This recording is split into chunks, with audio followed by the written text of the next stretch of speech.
Oh man, what's the business? This is your folk Marquise. In this video, we talking about the reality of drill music on the mindset of our youngsters. Let's go.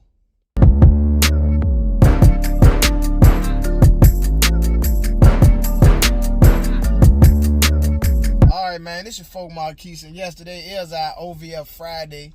This is our OVF, or our Overstanding Friday, where I do read a segment of my book, Overstanding. And as you may have seen the last one, I started doing like a reaction type mixture.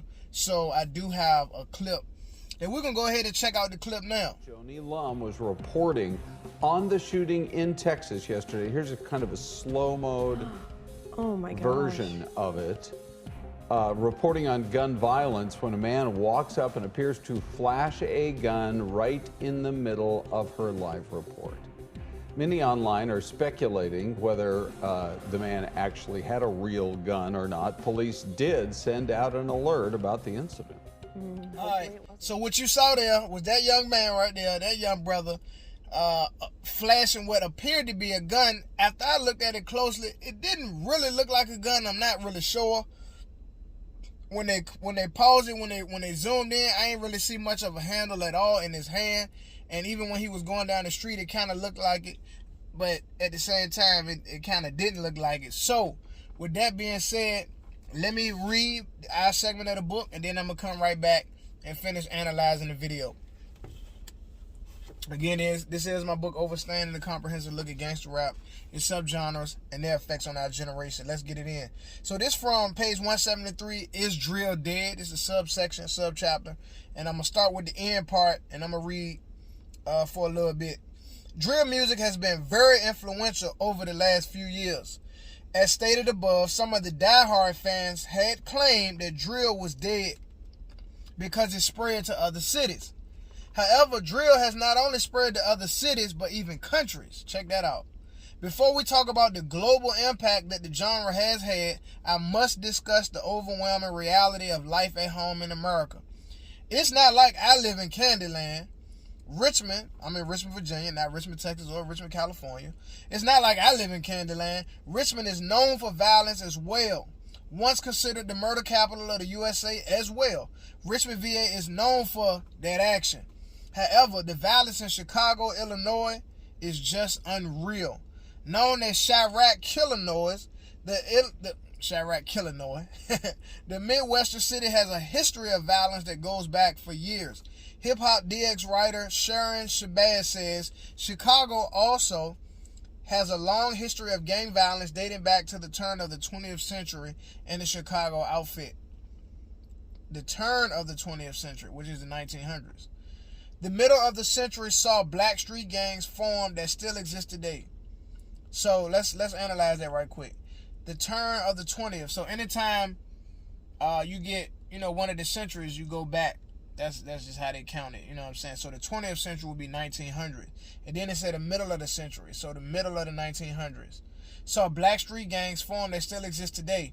As infusion of guns and drugs coupled with single-parent households and an inferior school system has made the west and south sides of Chicago, or the city, a virtual war zone, and Chicago, the murder capital of America. Let me read it again. I chopped that all up.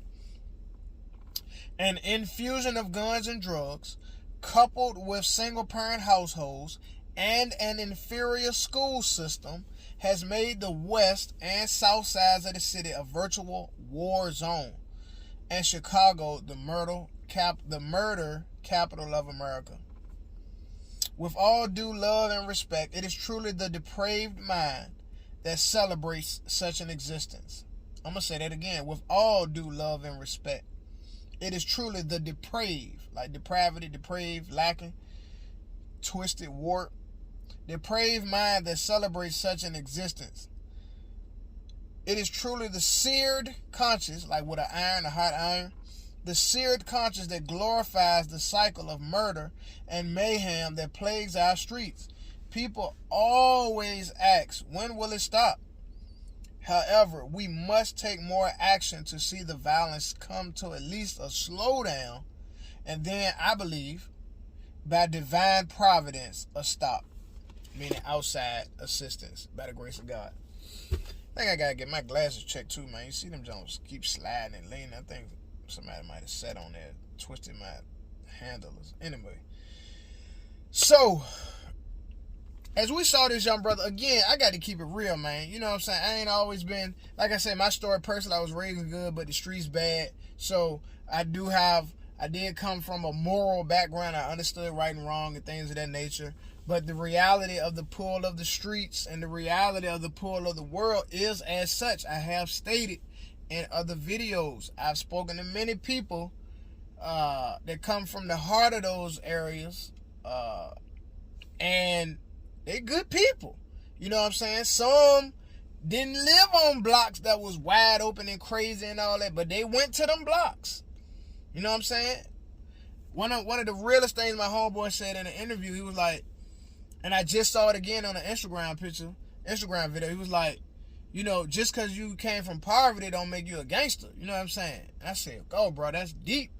And one of the things that I believe is an issue in black culture is the equating of poverty with gangsterism. You know what I'm saying? And hardcore mentality, like you not black if you ain't killing and robbing and thugging and wilding and all. Like you ain't black if you ain't doing none of that. And I believe that does our culture overall a disservice. I really do, you know, looking at it. I mean, that's a whole nother conversation I ain't really trying to get into right now. In a general sense, we could talk about that. Now, I understand the reality of being a product of your environment. I understand all that. Like, I really get it. I ain't trying to take nothing from nobody, but I'm also a realist that looks at the reality of life, situations, and circumstances for what they are, not what people want them to be and make them to be in many cases. Again, so like I said, I'm from Richmond, Virginia, man. Like, go look us up, go Google us, go research us. But, you know, I get that. At one time, my mind was depraved. I'm in the truck, y'all know I'm about to turn the air on real quick. At one time, my mind was depraved, and I thought foolish. I used to brag like, oh, you know, we the murder capital and all this type of craziness. You know what I'm saying? But that's not cool, man. It really is not cool. You know, now that I'm grown, I got a more mature mind. I got a family. I've been serving God and looking to empower my community. You know what I'm saying? I've lost loved ones to gun violence. You know, family members that done got shot and all that. You know, I was out there. I've been there on both sides of the, you know what I'm saying? I get it. But I say this. It's not cool to see the level of violence going on. I mean, literally bodies dropping all the time. Young brothers getting murdered. Sisters getting murdered. Like, these people children, man. You know what I'm saying? It's a tough situation at times because I've been in it, so I understand the mindset. When somebody disrespect you, when somebody carry you, you know what I'm saying? That's like one of our Richmond words for like disrespect. Somebody disrespect you, you know, you get to fighting and somebody do you dirty or somebody rob you or somebody, you know, shoot one of your people. Like, I understand. I get it. I've been there. The mindset of anger, like, man, we ready to go handle this. And one thing I know, like, if you done caught a body, like, you done killed somebody or even shot somebody, it's just like having sex and getting, you know, doing drugs and stuff. Like, you know, it's one, like, it's a, it is a thrill in general. You know, you talk about the thrill of that. And it's a certain level of pride that comes with that. You know what I'm saying? Where it's like, oh, if somebody pushed me so far, I'm gonna do them the worst. You know what I'm saying? I'm gonna cause extreme hurt, harm, and pain to them, even taking them out the game. Like, it's a certain pride that killers have. You know what I'm saying? Like, this is the ultimate, you know what I'm saying? The ultimate execution of something, you know, taking a human life, you know? So, I see this young brother in the image, and it hurts my heart. I get it. Don't get it like I said, I was wild, I was young, I was dumb, I was with my folks. You know, I knew right from wrong, but I still did a lot of wrong. You know, and we really have to encourage these people, these young brothers and sisters. And we really got to love on them and encourage them and show them that they are valuable. Now, of course, you know, we ain't the government, but I'll say this, the government giving out a lot of money, and it is up to us, entrepreneurs, that get the funding from the government through grants, through government contracts, through businesses and things of that nature, and impact our people. You know what I'm saying? impact them, encourage them by God's grace, called truces and things of that nature. That's what I'm believing for, because that's just what it is, man. That's just what I believe. I got my shirt, as you see, Think Different, Live Different. My book, Overstanding. My other shirt, Lord Save My City. I got another book dropping. I'm putting out stuff. I'm launching my podcast again. I'm being a voice of change. I'm not sitting back on the sidelines just watching stuff happen, and I'm partnering with other like-minded individuals to do this. And yes, as I've stated, y'all already know what's up with me. I'm a man of God, so I'm praying. I'm praying to God for direction, for insight, and things to impact them.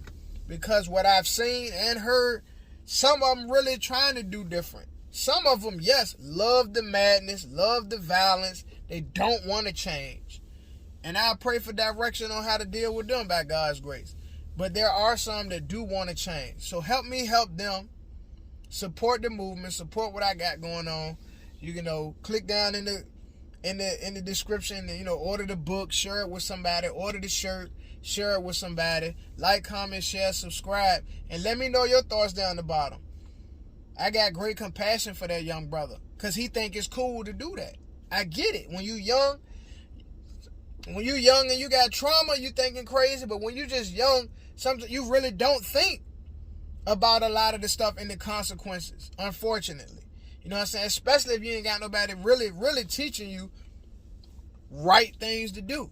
You know what I'm saying? You learn through trial and error, or your mom encourages stupidity, or your brother encourages stupidity, or your daddy, if he around, encourages stupidity, or your uncle. These people on the block in your area or your whatever, if they encourage stupidity, then you'll produce stupidity as a fruit. It's your folk Marquise, man. I appreciate y'all. I hope y'all enjoyed this. Let me know down in the comments your thoughts on this. Share your heart, share your feelings. Hey, we'll see. We take it one day at a time, man. You already know what time it is. If you think different, you're going to live different. Any questions? Y'all bless.